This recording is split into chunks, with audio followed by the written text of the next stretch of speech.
नमस्कार दोस्तों। मैंने 10 लाख रुपए लगाए थे। मैं बर्बाद हो गया। अब मैं मेरी बेटी की शादी कैसे करूंगा? मैंने 5 लाख रुपए का निवेश किया था। अब मेरे पिताजी को मुझे अस्पताल में इलाज करवाना है। मेरे पास फूटी कौड़ी नहीं है। मैंने 4 लाख रुपए का कर्ज लेकर निवेश किया था। वो कंपनी डूब गई है। अब उसका मैं ब्याज भी नहीं दे पा रहा हूं। बताइए मैं क्या करूं? मैंने उसके कहने पर पैसे लगाए थे दोस्तों। मुझे बिल्कुल भी जानकारी नहीं थी कि कंपनी क्या करती है। लेकिन अब वो पैसा डूब चुका है। वो कंपनी दोस्तों उस समय बहुत प्रॉफिट दे रही थी, लोगों को पैसा बांट रही थी। तो मैंने भी ये सोच के निवेश किया था। और आज स्थिति ये है कि वो कंपनी यहां पर नहीं है। बताइए मैं क्या करूं? मैंने मेरा एक बड़ा पैसा 15 साल के लिए कंपनी में मैंने निवेश किया था। और आज 5 साल बाद मुझे उसकी जरूरत है। मैं उसे निकाल नहीं पा रहा हूं और मुझे कोई पैसे भी नहीं दे रहा है। अब बताइए मैं क्या करूं?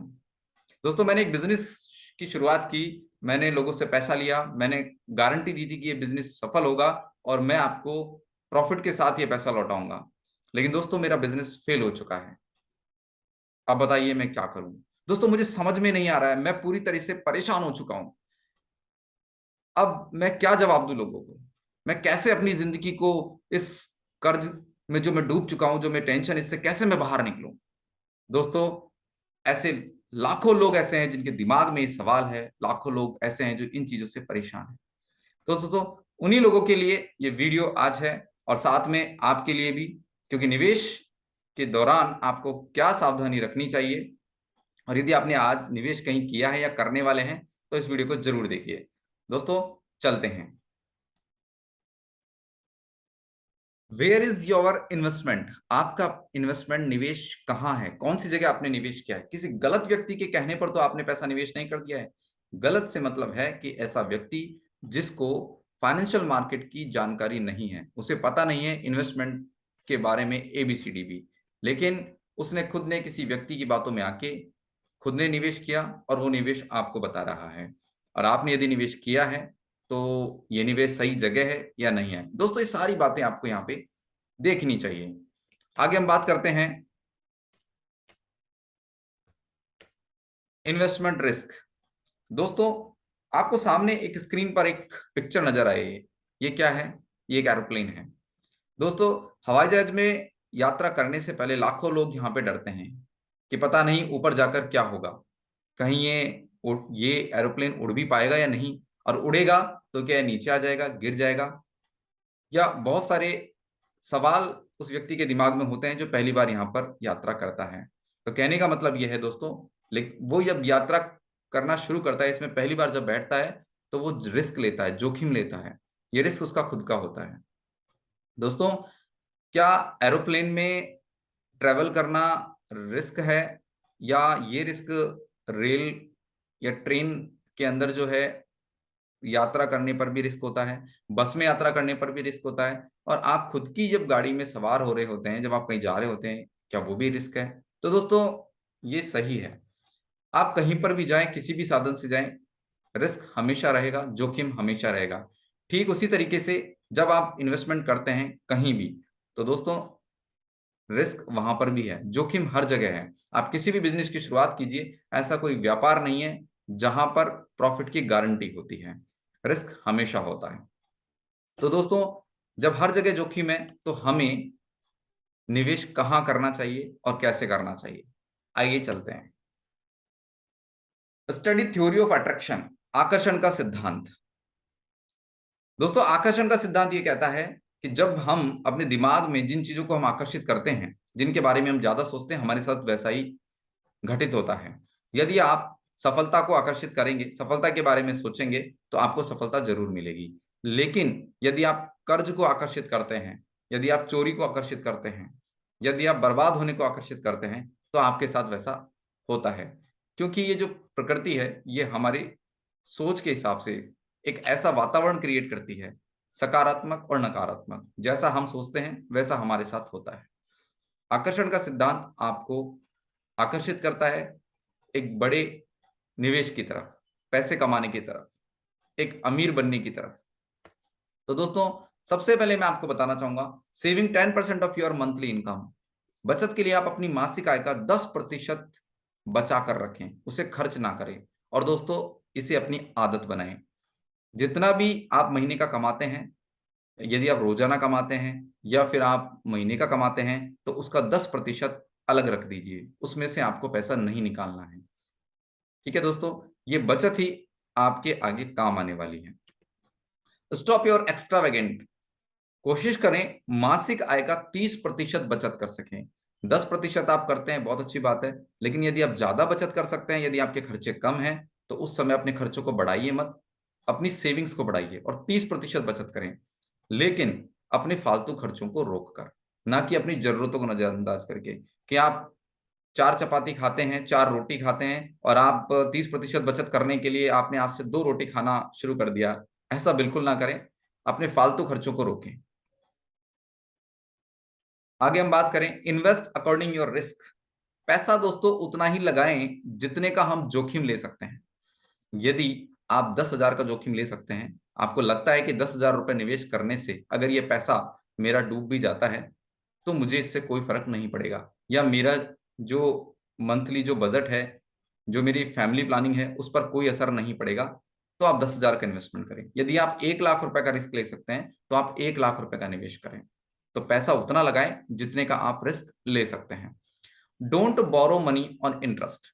दोस्तों, निवेश करने के लिए कभी भी कर्ज नहीं लेना चाहिए, और यदि आप ऐसा करते हैं, तो आप कर्जा उतने ही लें कि हानि होने की स्थिति में आप उसे समय पर चुका सकें और आसानी से चुका सकें। ऐसा नहीं है कि आपने ब्याज पर पैसा ले लिया और पैसा लेके आपने निवेश कर दिया और पता चलता है कि वो इन्वेस्टमेंट डूब गया, या कंपनी लॉस में चली गई, या वो भाग गई, वह जो भी चीजें रही हों, और ऐसी स्थिति में आप उसका इंटरेस्ट भी नहीं चुका पा रहे हैं, तो दोस्तों ये बेहद ही गलत है।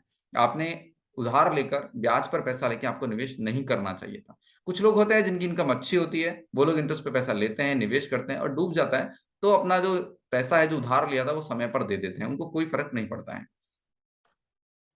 Take all information about the project. सबसे पहले जिस प्रोजेक्ट में आप पैसा निवेश कर रहे हैं उसकी जानकारी लें, उसका विस्तृत अध्ययन करें। दोस्तों, कई बार आपको ऐसा होता है कि किसी व्यक्ति ने पैसा लगाया और लगाने के बाद जब वो व्यक्ति जो है आपको बताता है, तो आप ये कहते हैं कि ठीक है, आपने पैसा लगा दिया, मुझे इसके बारे में कोई जानकारी नहीं चाहिए।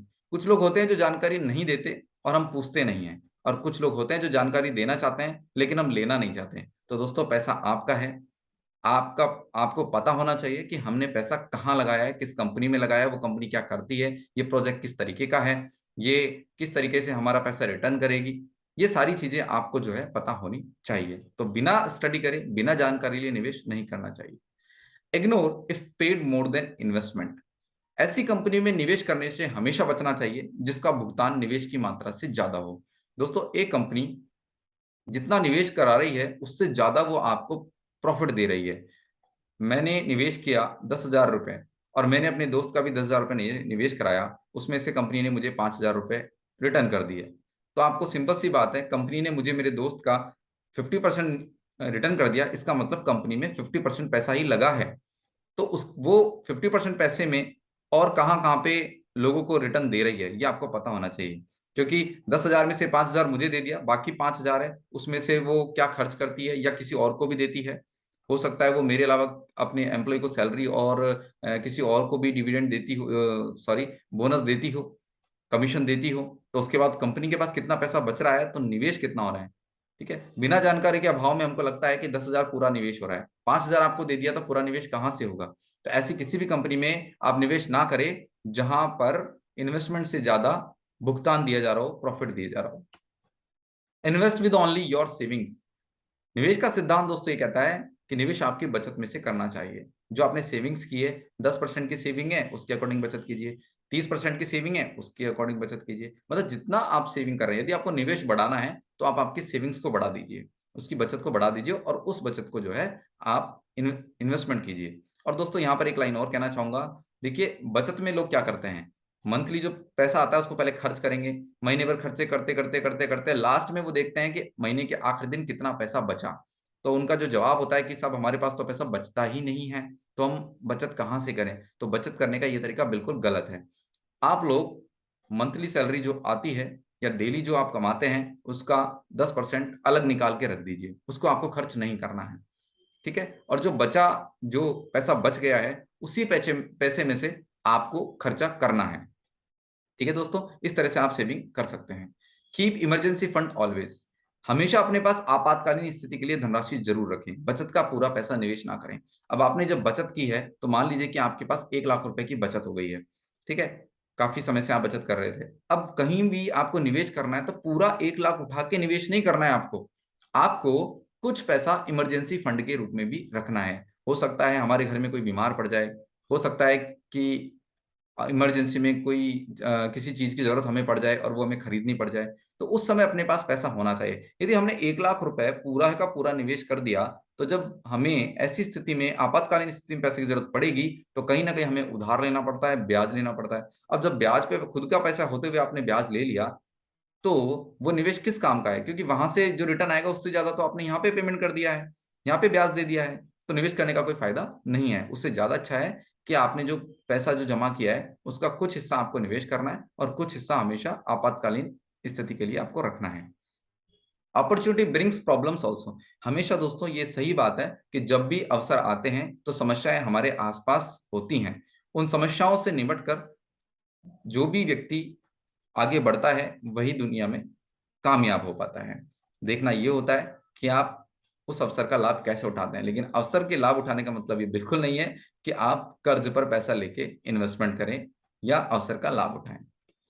रिटर्न पॉलिसी, आपको अपनी जरूरत देखनी होगी कि आपको धन वापसी कितने समय में चाहिए। दोस्तों, आपने पैसा निवेश किया 15 साल के लिए, ठीक है, अब आपको 5 साल के बीच में जरूरत पड़ गई, अब आप उस पैसे को निकाल नहीं पा रहे हैं, आप परेशान हैं। तो दोस्तों, ये आपको शुरुआत में देख लेना चाहिए कि ये पैसा जो है 15 साल के लिए ब्लॉक होने वाला है। तो क्या मैं इस पैसे की मुझे 15 साल से पहले जरूरत पड़ेगी? यदि पड़ेगी तो आप उस पैसे को 15 साल के लिए ब्लॉक मत कीजिए, 15 साल के लिए निवेश मत कीजिए, आप किसी दूसरी स्कीम में, किसी दूसरी योजना में निवेश कीजिए। ठीक है, तो ये आपको पहले डिसाइड करना पड़ेगा कि आपको पैसा लास्ट में चाहिए, अंत में जब मेच्योरिटी पूरी हो जाएगी, समय पूरा हो जाएगा, या बीच में भी आपको पैसे की जरूरत पड़ सकती है। तो आपका निवेश उस हिसाब का होना चाहिए। Refer always to financially literate person, यदि आप खुद निवेश किया आप लोगों ने या कोई बिजनेस किया और आप दूसरों को भी इसके बारे में बताना चाहते हैं, तो दोस्तों कभी भी गारंटी शब्द का उपयोग मत कीजिए।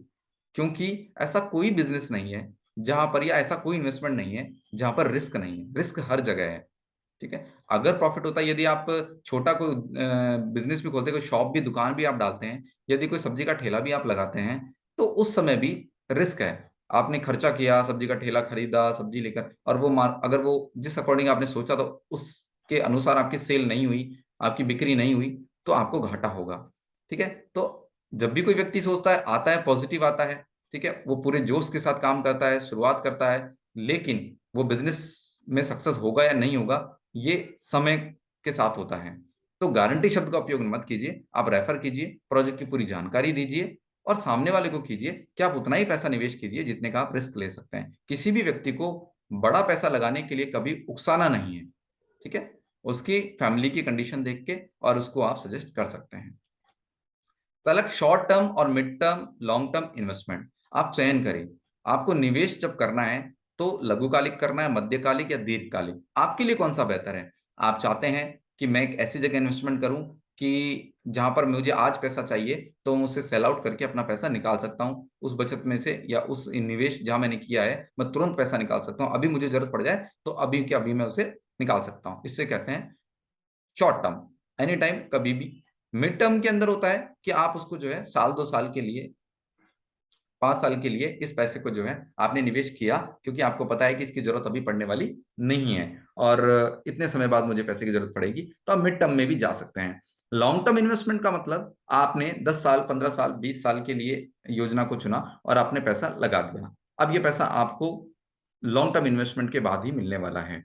तो ये निवेश करते समय आपको तय करना है। आप किसी दूसरे पर ब्लेम मत कीजिए कि आपने पैसा लगाया था, आपने बताया था और मेरा पैसा नहीं आ रहा है। तो भैया, जब भी आपके पास कोई आता है, पहले उससे पूछिए कि भैया आप जो मुझे बता रहे हैं वो शॉर्ट टर्म है, मिड टर्म है या लॉन्ग टर्म है। तो वो कहता है कि ये लॉन्ग टर्म इन्वेस्टमेंट है, तो आप उसको कहिए कि मुझे शॉर्ट टर्म इन्वेस्टमेंट बताइए, मैं शॉर्ट टर्म में इंटरेस्ट रखता हूं, मुझे लॉन्ग टर्म इन्वेस्टमेंट नहीं चाहिए। और कुछ लोग ऐसे होते हैं जिनको लॉन्ग टर्म इन्वेस्टमेंट ज्यादा अच्छा लगता है, तो वो लोग कोई को शॉर्ट टर्म बताता है तो वो कहते हैं नहीं साहब, शॉर्ट टर्म तो मुझे नहीं चाहिए, मुझे लॉन्ग टर्म इन्वेस्टमेंट चाहिए, क्योंकि मेरी बेटी जो है अभी 1 साल या 2 साल की है, और मैं चाहता हूँ कि मेरी बेटी जब बड़ी हो जाए, जब उसकी पढ़ाई लिखाई के लिए पैसा चाहिए होगा या उसकी शादी के लिए जब पैसा चाहिए होगा, तब जाके मुझे मैच्योरिटी पे वो पैसा मिल जाए, तो वो लॉन्ग टर्म इन्वेस्टमेंट हो गया। तो ये डिपेंड आपके ऊपर करता है दोस्तों कि आप किस चीज को चयन करते हैं, कौन से इन्वेस्टमेंट को आप पसंद करते हैं। तो दोस्तों उम्मीद है ये सारी बातें आपको बेहद अच्छी लगी होगी। आप खुद भी इन चीजों पर ध्यान दीजिए और अपने सारे दोस्त, रिश्तेदार, जानकार जितने भी लोग हैं, जो जब भी कोई निवेश की बात आती है, इन सारी चीजों का आपको ध्यान रखना है और अपने परिस्थिति के अनुसार, अपनी पारिवारिक समय जो है, पारिवारिक जो स्थिति है, उसके अनुसार जो है आप लोगों को निवेश करना है। पैसा इन्वेस्टमेंट के साथ साथ आपको वर्तमान में भी पैसे की जरूरत है, ऐसा नहीं कि पूरा पैसा आप इन्वेस्टमेंट कर दें, गलत जगह पैसा आप लोग निवेश कर दें। तो दोस्तों उम्मीद है कि आपको वीडियो पसंद आया होगा। ज्यादा से ज्यादा लोगों को शेयर करना है और यदि वीडियो पसंद आता है तो नीचे कमेंट करना ना भूलिए। आने वाली वीडियो में मैं जितने भी अच्छे कमेंट्स होंगे उनको पढ़ के बताऊंगा, आपका नाम यहाँ इस यूट्यूब चैनल पर आपको इंट्रोड्यूस करूंगा कि इन भाई साहब ने या ये जो लेडी हैं, इन्होंने जो है यहाँ पर जो है अच्छा कमेंट किया है, और उनका नाम मैं जो है आपके सामने लूंगा। तो दोस्तों आज के लिए इतना ही, फिर मिलेंगे नई वीडियो के साथ। जय हिंद, जय भारत।